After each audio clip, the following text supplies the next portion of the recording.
Yan na guys, yan na yung mga gayong beef natin. Yan, ang gagawin natin yan ilalahap at sasamahin natin lahat.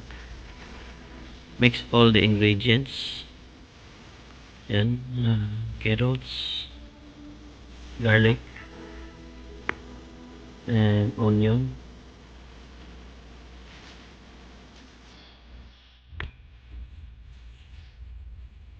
and parsley. I-mix po natin yan para maganda po yung lasa. At yan, asin, salt, and black pepper or paminta. Black pepper.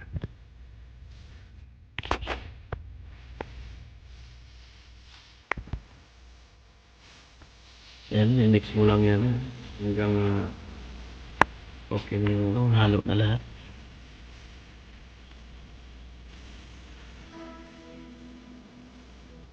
Mix lang, tayo natin para lumasa sila sa lahat ng green beef natin. Yan guys, yan lang po ang simpleng gawa ng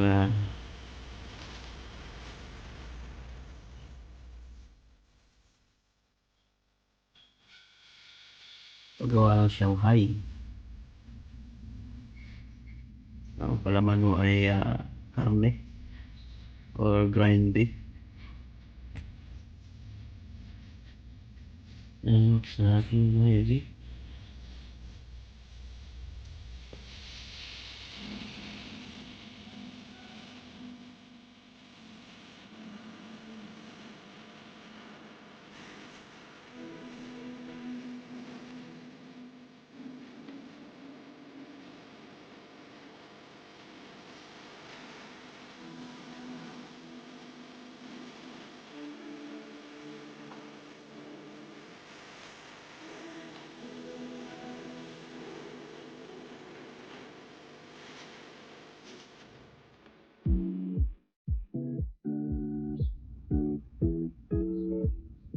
Pagkatapos nating mahalo na yon at tayo magpapainit na ng kawali para lutuin natin yung karne.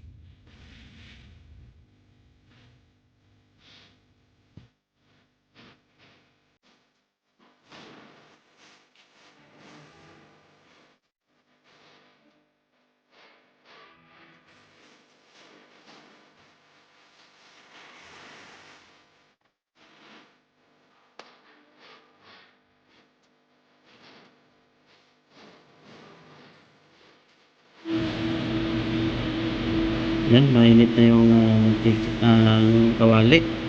Lagyan na natin ng mantika. Pwede pa tayong gumamit ng olive oil kasi konti lang naman yung nagamit natin mantika. Kaya natin yung minute yung mantika at saka natin iulog yung ground beef, grind beef.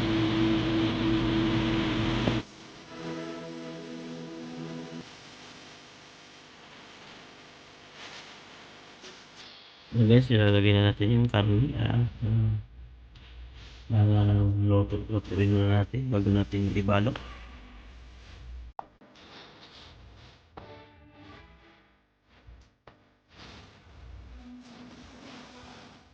Mga katis yan.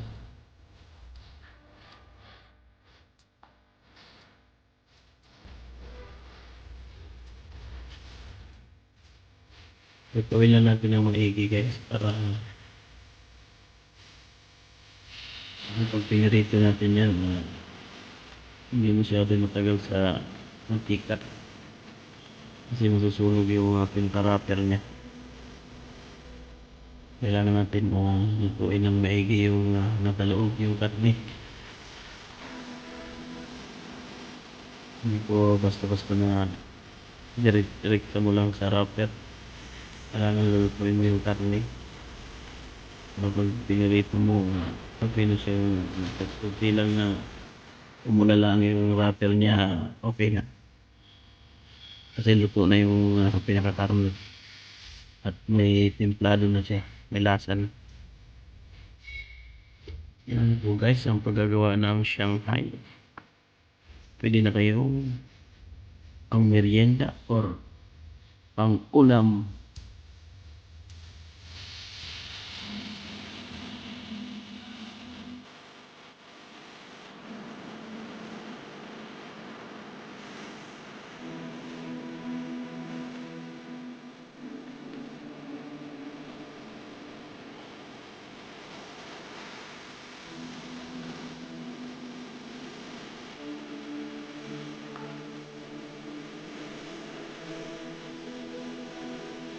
Guys, yung lalagyan natin ng itlog.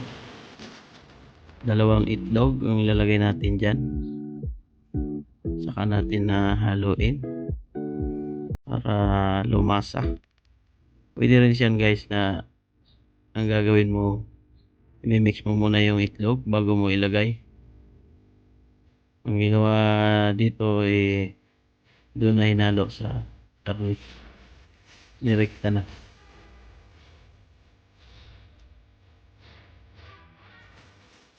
Bago nyo po ilagay yung itlog, maaaring luto na yung kailangan lutong-luto na yung karne. Amoy hulog yung itlog kasi madali naman maluto yung itlog.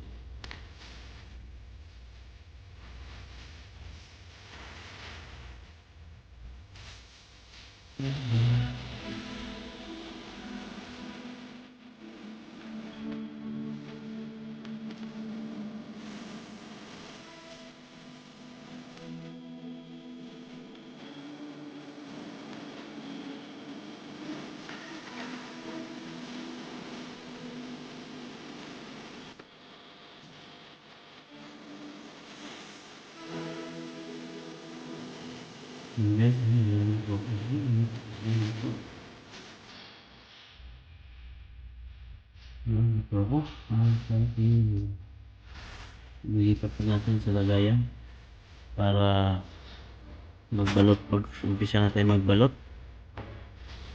babalutin natin sa wrapper para natin tipip. Guys, pag umpisa natin magbalot, mga hindi pa nakakalam din yung balot kasi minsan na tayo hindi natin alam kung paano balutin. Yun po yung tamang paraan paano magbalot ng Shanghai para maganda yung tingnan.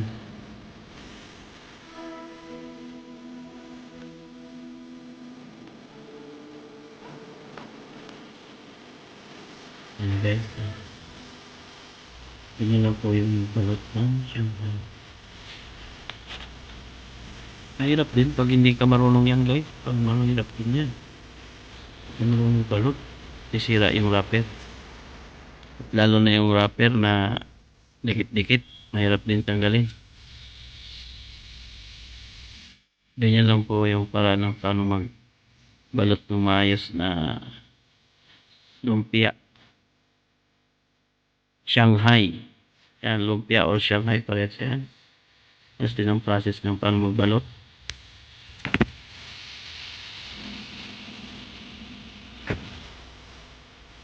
Ulit-ulit lang po yung ganyan gagawin natin. At yan, sana may matutunan kayo sa bago kong produkto ng luto. Paano magawa ng Shanghai. Yan mga rapipig na kayo yan. Marami kasi ulam. Pulutan. Pang pulutan.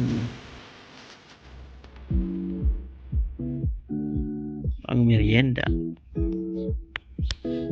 Guys.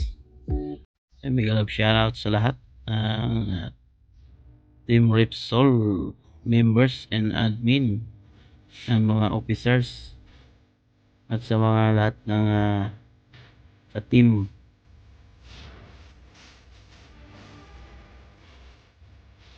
Mechanic Idol Vlog. Kachong Luis, mega shoutout. Dan kay brother ko na si Kadok's Corner. Shout out.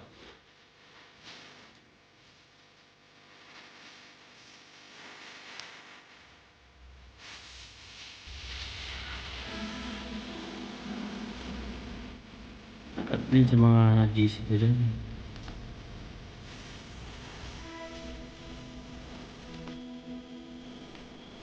Okay, hey friends. Ito yung West. Ito to GC yan. Team Planet. Shout out sa inyo. Mga angat family. Thank you very much sa inyong panonood. Thank you for watching. God bless all.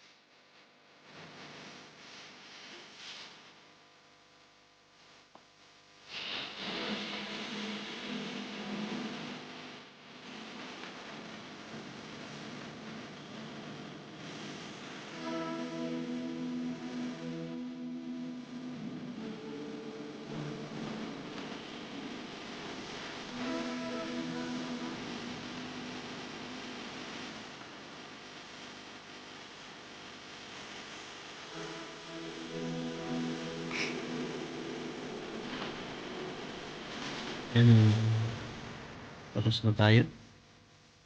At ito to, yun na ang result ng pag-ayos ng mga appear. Okay. Thank you very much for watching. God bless all.